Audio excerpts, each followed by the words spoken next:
নমস্কার বন্ধুরা, welcome back to my channel. আমি মানসী, আর সকলকে মানসীর ঘরকন্যায় স্বাগত। আজকের রেসিপি খুবই একটি সাধারণ রেসিপি। আমার একটি ভিডিওতে আমার এক মিষ্টি বন্ধু জানতে চেয়েছিল যে এইটা কী, তো সেটাই আমি আজ ওই বন্ধুকে বলছি। বন্ধু দেখো, এগুলো কুঁদরি, আমাদের এখানে কুঁদরি বলে, জানি না তোমরা যারা যেখান থেকে ভিডিওটা দেখছো অবশ্যই বলবে যে তোমাদের এখানে কি বলে। আর বন্ধু, তোমাকেও বলছি, তুমি বলবে যে তোমাদের ওখানে এগুলোকে কি বলে। আমাদের এখানে তো এগুলোকে কুঁদরি বলে। এগুলো বিভিন্নভাবে রান্না করা যায়। ভাজা, আলুর সাথে দিয়ে ভাজা, আবার আলুর সাথে দিয়ে পোস্ত বানানো যায়, সবজিতে দেওয়া যায়। তো এগুলোকে আমি আজ ভাজা বানাবো, এই জন্যে পাতলা করে ধুয়ে কেটে নিয়েছি। এবার পরিমাণ মতো লবণ ও হলুদটা মেখে কিছুক্ষণের জন্য রেখে দেবো। হলুদ ও লবণ মাখিয়ে রেখে দিলে এগুলো আর ভাজার সময় লবণ হলুদ দিতে লাগবে না।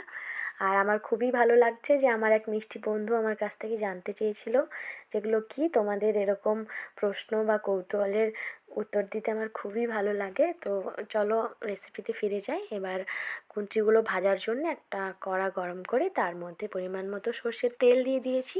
তেলটা গরম হয়ে গেছে।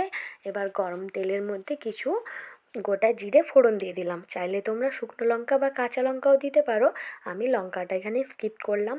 তো তেলটা যখন ফোড়ন ভাজা হয়ে যাবে তখন তার মধ্যে কেটে রাখা কুঁদরিগুলো দিয়ে দিয়েছি।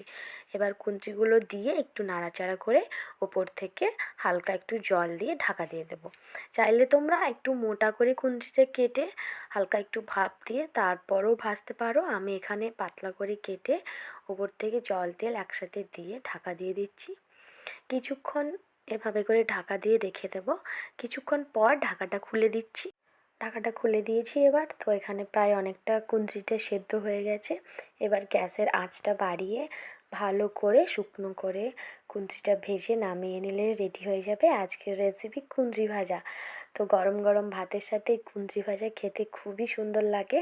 তো ভিডিওটা খুবই সাধারণ। তো তোমাদের কেমন লাগলো অবশ্যই কমেন্ট বক্সে জানাবে। যদি ভালো লেগে থাকে তাহলে একটি লাইক দিয়ে, যারা নতুন বন্ধুরা দেখছো ভিডিওটা, চ্যানেলটিকে সাবস্ক্রাইব করে পাশে থাকা বেল আইকন প্রেস করবে এরকম নিত্য নতুন ভিডিওর আপডেট পাওয়ার জন্যে। আর পুরনো বন্ধুরা অবশ্যই কমেন্ট বক্সে কমেন্ট করে একটি করে লাইক দিয়ে যাবে।